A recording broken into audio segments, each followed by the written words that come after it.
اعوذ باللہ من الشیطان الرجیم، بسم اللہ الرحمن الرحیم۔ حدیث نمبر 311، حضرت عائشہ رضی اللہ عنہا ہی سے روایت ہے کہ امہات المومنین میں سے کسی ایک نے استحاضے کی حالت میں اعتکاف کیا۔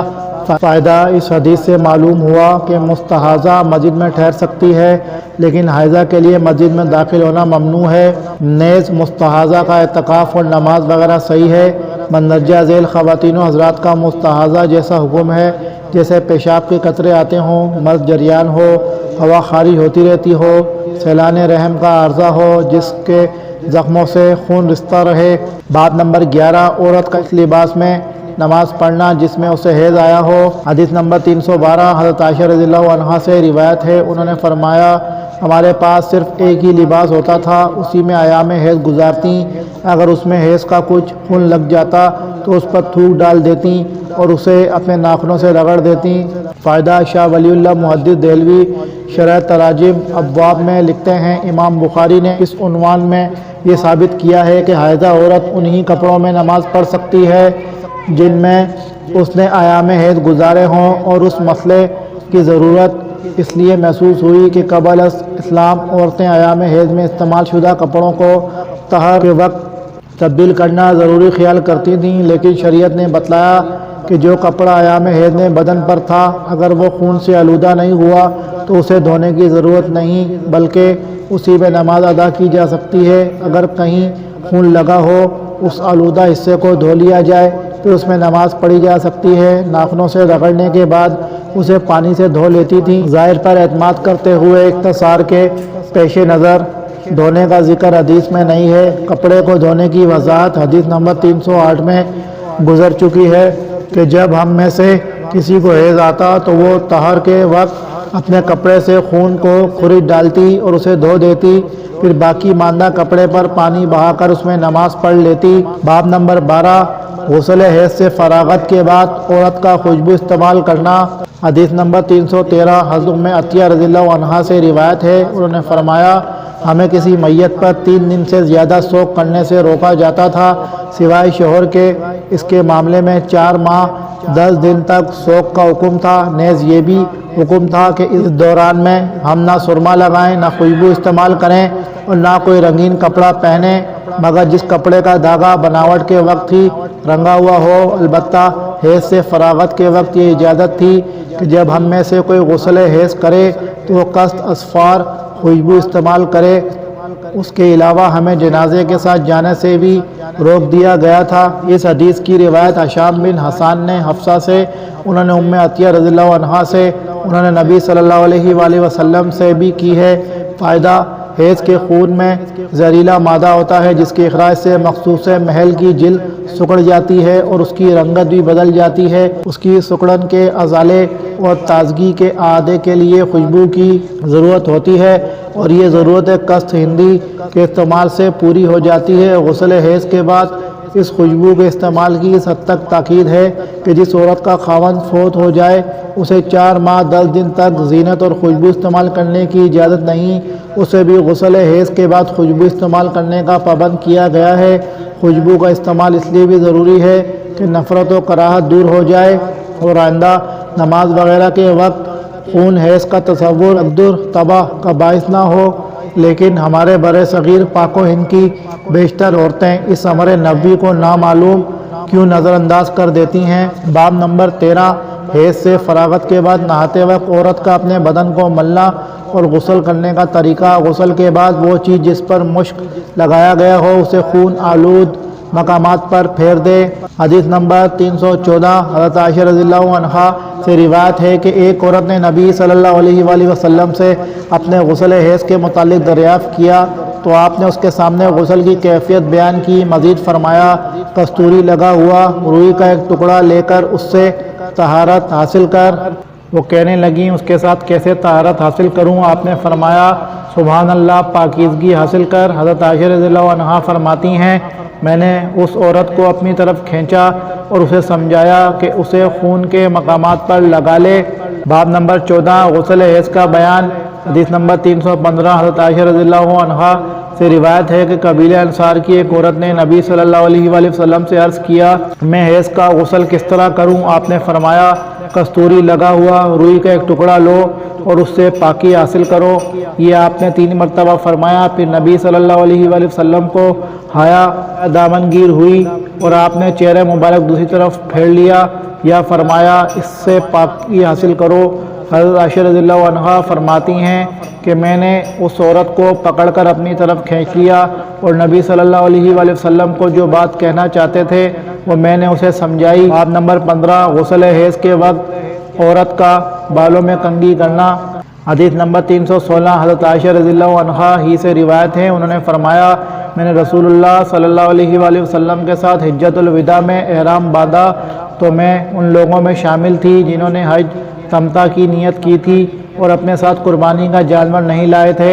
حضرت عائشہ رضی اللہ عنہا نے کہا کہ انہیں حیض آ گیا اور شب عرفہ تک پاک نہ ہو سکیں، تب انہوں نے عرض کیا اے اللہ کے رسول یہ عرفہ کی رات ہے اور میں نے عمرے کا احرام باندھ کر تمتع کا ارادہ کیا تھا۔ رسول اللہ صلی اللہ علیہ وآلہ وسلم نے فرمایا تم اپنا سر کھول کر کنگھی کر لو اور اپنے عمرے کے اعمال کو موقوف کر دو۔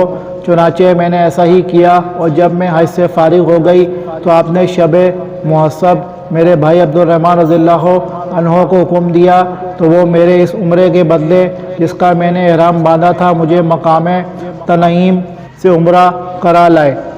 فائدہ امام بخاری رحمہ اللہ غسل حیض کی امتیازی حیثیت کو نمایاں کرنا چاہتے ہیں۔ اس سے پہلے بتایا تھا کہ غسل حیض کے وقت کستوری کا استعمال غسل جنابت سے مابع الامتیاز ہے اور اس عنوان میں ثابت کیا کہ غسل حیض کے وقت جنابت کے برعکس سر کے پراگندہ بالوں کی پراگندگی کو کنگھی کے ذریعے سے دور کرنا ہوگا تاکہ انہیں دھونے میں آسانی رہے۔ آئندہ باب میں بالوں کی مینڈیوں کو کھولنے کا ذکر ہوگا۔ اس سے معلوم ہوتا ہے کہ امام بخاری رحمہ اللہ کے نزدیک غسل حیض کے وقت نقض رائس سر کے بالوں کا کھولنا ضروری ہے جبکہ غسل جنابت میں ان کا کھولنا ضروری نہیں، جیسا کہ حضرت ام سلمہ رضی اللہ عنہا نے رسول اللہ صلی اللہ علیہ وآلہ وسلم سے پوچھا تھا کہ میں اپنے بالوں کی بہت مینڈیاں کرتی ہوں، کیا مجھے غسل جنابت کے وقت انہیں کھولنا ہوگا؟ آپ نے فرمایا نہیں۔ غسل حیض کے وقت عورت کا اپنے بالوں کو کھولنا۔ حدیث نمبر 317 حضرت عائشہ رضی اللہ عنہا ہی سے روایت ہے، انہوں نے فرمایا ہم ہلال ذی الحجہ کے قریب حج کے لیے روانہ ہوئے تو رسول اللہ صلی اللہ علیہ وآلہ وسلم نے فرمایا جو شخص عمرے کا احرام باندھنا چاہے وہ عمرے کا احرام باندھ لے، اور خود میں اگر ہدی قربانی کا جانور نہ لایا ہوتا تو عمرے ہی کا احرام باندھتا۔ چنانچہ کچھ لوگوں نے عمرے کا احرام باندھا اور کچھ نے حج کا، اور میں ان لوگوں میں تھی جنہوں نے عمرے کا احرام باندھا تھا۔ مجھے عرفے کا دن بحالت حیض آیا، چنانچہ میں نے نبی صلی اللہ علیہ وآلہ وسلم سے عرض کیا تو آپ نے فرمایا عمرہ ترک کر دو اور سر کے بال کھول کر کنگھی کر لو، پھر حج کا احرام باندھ لو۔ چنانچہ میں نے ایسا ہی کیا یہاں تک کہ جب وادی محسب میں پڑاؤ کی رات آئی تو آپ نے میرے ساتھ میرے بھائی عبد الرحمن بن ابو بکر رضی اللہ عنہما کو بھیجا۔ میں ان کے ساتھ تنعیم تک گئی اور وہاں سے فوت شدہ عمرے کی جگہ دوسرا احرام باندھا۔ حشام راوی کہتے ہیں کہ ان سب باتوں میں نہ قربانی لازم ہوئی، نہ روزہ رکھنا پڑا اور نہ صدقہ ہی دینا پڑا۔ فائدہ اس حدیث سے ثابت ہوا کہ غسل حیض میں سر کھولنا ہوگا، جیسا کہ پہلے بیان ہو چکا ہے کہ سر نہ کھولنے کا تخفیفی حکم صرف غسل جنابت میں ہے کیونکہ جنابت کثرت سے پیش آتی ہے جبکہ غسل حیض مہینے میں 1 مرتبہ کرنا ہوتا ہے۔ حدیث نمبر 318 حضرت انس بن مالک رضی اللہ عنہ سے روایت ہے، وہ نبی صلی اللہ علیہ وآلہ وسلم سے بیان کرتے ہیں آپ نے فرمایا اللہ تعالیٰ رحم مادر پر ایک فرشتہ مقرر کر دیتا ہے جو عرض کرتا ہے اے پروردگار رحم مادر میں یہ نطفہ ہے، اے رب یہ علقہ یعنی خون بستہ ہو گیا، اے رب اب یہ گوشت کا لوتھڑا بن گیا۔ پھر جب اللہ تعالیٰ اس کی خلقت کو مکمل کر دینا چاہتا ہے تو فرشتہ کہتا ہے مذکر یا مؤنث، بدبخت یا نیک بخت، پھر اس کا رزق اور عمر کس قدر ہے، یہ تمام باتیں فرشتے کی طرف سے رحم مادر ہی میں لکھ دی جاتی ہیں۔ باب نمبر 18 حیدر عورت حج اور عمرے کا احرام کس طرح باندھے۔ حدیث نمبر 319 حضرت عائشہ رضی اللہ عنہا سے روایت ہے، انہوں نے فرمایا ہم نبی صلی اللہ علیہ وآلہ وسلم کے ہمراہ حجۃ الوداع کے لیے روانہ ہوئے۔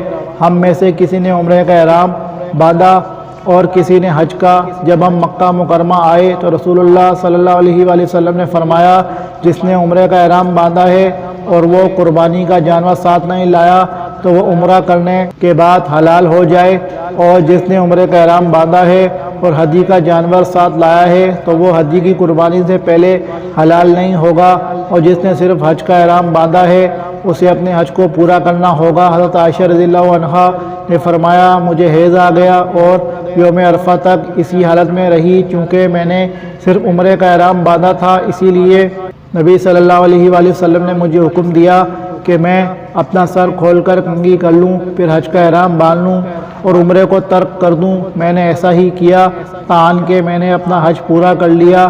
پھر آپ صلی اللہ علیہ وآلہ وسلم نے میرے ساتھ حضرت عبد الرحمن بن ابی بکر رضی اللہ عنہما کو روانہ کیا اور مجھ سے فرمایا کہ میں اپنے ترک کردہ عمرے کے بدلے تنعیم سے دوسرا عمرہ کروں۔ باب نمبر 19 حیض کی آمد اور ختم ہونے کا بیان۔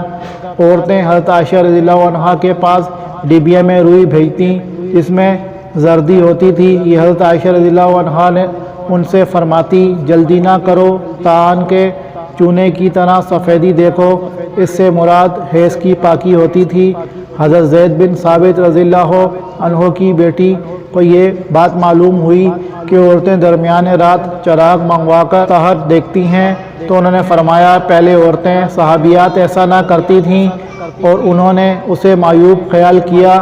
حدیث نمبر 320 حضرت عائشہ رضی اللہ عنہا سے روایت ہے کہ فاطمہ بنت ابی حبیش رضی اللہ عنہا کو استحاضے کا عرضہ تھا۔ انہوں نے نبی صلی اللہ علیہ وآلہ وسلم سے دریافت کیا تو آپ نے فرمایا یہ حیض نہیں بلکہ رگ کا خون ہے، لہذا جب حیض کی آمد ہو تو نماز ترک کر دو اور جب حیض ختم ہو جائے تو غسل کر کے نماز ادا کرو۔ فائدہ عورتیں رات کے وقت چراغ طلب کرنے کا اہتمام اس لیے کرتی تھیں تاکہ انہیں اختتام حیض کا پتہ چل جائے، مبادا عشاء کی نماز قضا ہو جائے۔ جب ان کا یہ اہتمام ادائیگی نماز کے پیش نظر تھا تو حضرت زید بن ثابت رضی اللہ عنہ کی صاحبزادی کو یہ بات کیوں ناگوار معلوم ہوئی؟ بعض حضرات نے اس کا جواب دیا ہے کہ ان کے رات کے وقت چراغ جلانے کا اہتمام بلا وجہ تھا، کیونکہ خون کی آمد تو ہاتھ کے چھونے سے معلوم ہو سکتی تھی، لیکن یہ جواب درست نہیں کیونکہ ہاتھ کے چھونے سے حیض کے خون کو اور رطوبت فرج کے درمیان تمیز نہیں ہو سکتی۔ دراصل شریعت نے حیض کے متعلق زیادہ سختی نہیں کی ہے کہ اسے رات کے وقت چراغ جلا کر دیکھنے کا اہتمام کیا جائے، بلکہ سوتے وقت دیکھ لیا جائے۔ اگر منقطع ہو گیا تو غسل کر کے نماز عشاء ادا کر لی جائے، اور اگر سوتے وقت منقطع نہیں ہوا تو روئی رکھ کر سو جانا چاہیے۔ صبح اٹھ کر اگر روئی کو خون لگا دیکھے تو حیض جاری ہے، اس کے ذمہ کچھ نہیں۔ اگر خون کا نشان وغیرہ نہیں ہے تو پھر غسل کر کے نماز فجر ادا کر لے۔